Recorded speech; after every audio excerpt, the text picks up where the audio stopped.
All right. Here I am once again in the fort that I've constructed in my mother's basement. You know, going out into the woods and LARPing with my friends is a great way to test your equipment. There's been plenty of times where I put something together at home and I think it's gonna work, but then I get out there and I realize it's uncomfortable, or I can't reach a pouch, or the way that my straps on my rig and my backpack are placed interfere with each other. The only downside is, in a lot of places where you go out into the woods, it's not very socially acceptable to be walking around with a chest rig and a rifle. And there are some places where you can do it, but they're not super accessible where I live. There are places where it is socially acceptable to walk around with your gear and a weapon on you, like an action range or at action competitions. You might have noticed from my shorts that I really enjoy doing action competition. Today I'm going to talk about the pluses and minuses of action competition and my thought process and how I keep it relevant to real-life training. There are plenty of things in two-gun action that can help you with your practical shooting training. The vast majority of people have never fired their weapons out of breath or under pressure, or even just not at a bench. At an action competition, you're going to be moving fast with all your shit on, you're going to be making hits on a timer. The amount of pressure is nowhere near a real-life situation, but the motivation to be competitive and not to fuck up in front of all of those people watching will provide some. You're going to be lining up shots having just sprinted across the stage or throwing weight around. They'll have you shooting at weird angles and from weird positions that you haven't tried before. You're going to have to make rapid follow-up shots while dealing with all of this. There are plenty of things that you usually can't do at your average FUT range that you'll be forced to do at a two-gun action match. This is really the closest thing that any of us civilians are going to get to shoot house training, especially when we don't have unlimited funds to pay for it with. Plus, it's fun as hell. Another big benefit of this kind of stuff is it gives you a lot of familiarity with your weapon systems. When you have to manipulate the safety of the charging handle or perform a reload while also running around and keeping track of targets and doing physical challenges, these things start to become second nature to you.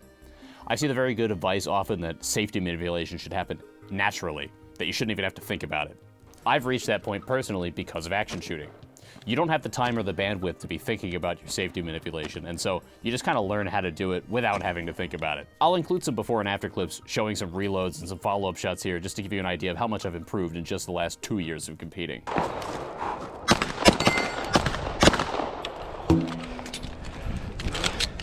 think I was the only guy who locked open.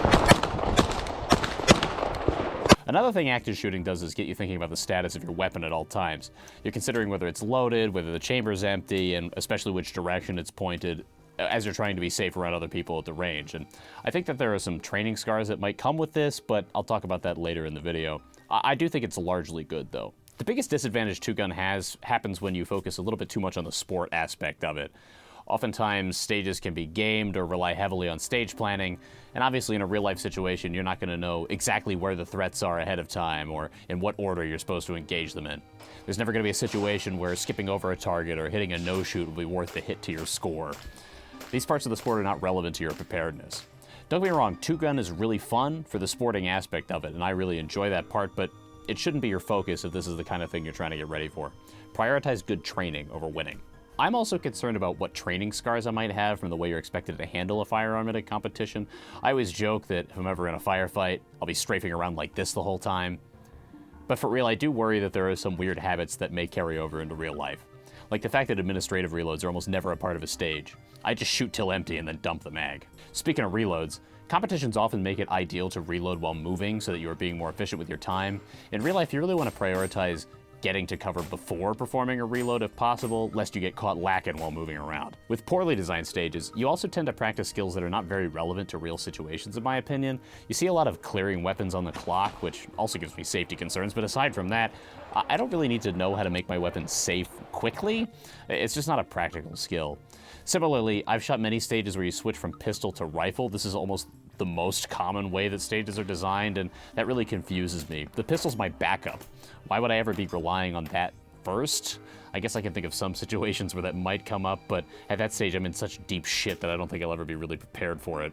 So, to wrap this up, I have some recommendations for you as a shooter, and for those of you out there who design stages for two-gun action competitions to keep this relevant to actual training. For shooters, the first thing is to try and keep a healthy and intentional mindset about it. It's very nerve-wracking to go to your first match, and you'll be worried you'll embarrass yourself.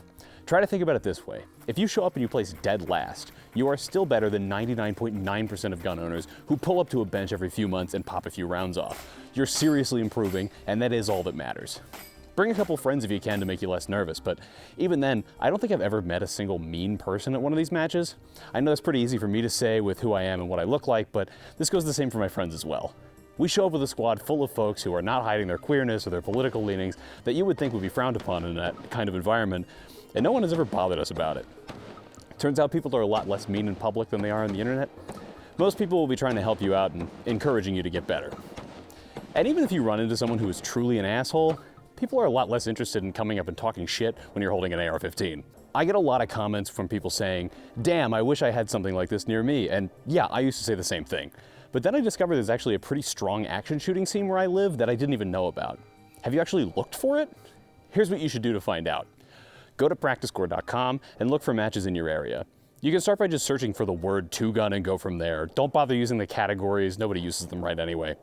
I found two guns in New York, California, Massachusetts. They're all over the place. You just need to seek them out and start showing up. There's only one way to start doing something, and that's to start doing it. For match planners, first of all, you guys are doing great work. We appreciate the effort that you put in so that I can show up and do awesome shit on the weekend for 20 bucks.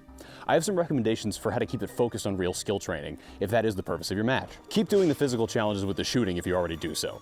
If my heart isn't pounding, my breath near gone, then how hard am I really training? And keep me having to shoot from positions I haven't ever tried. The more familiar I can be with how to position myself around my weapon, the better. When designing stages, think about what skills it's practicing. Does your stage have a part where you clear the weapon on the clock? Do you really have to do that? Or could you just instead have the shooter perform a critical shot? Do I need to bunker my rifle, or can you have me perform a critical and then sling the rifle? I want to shoot my damn pistol with the rifle slung. Always prefer to have the stage start on rifle and then drop to pistol.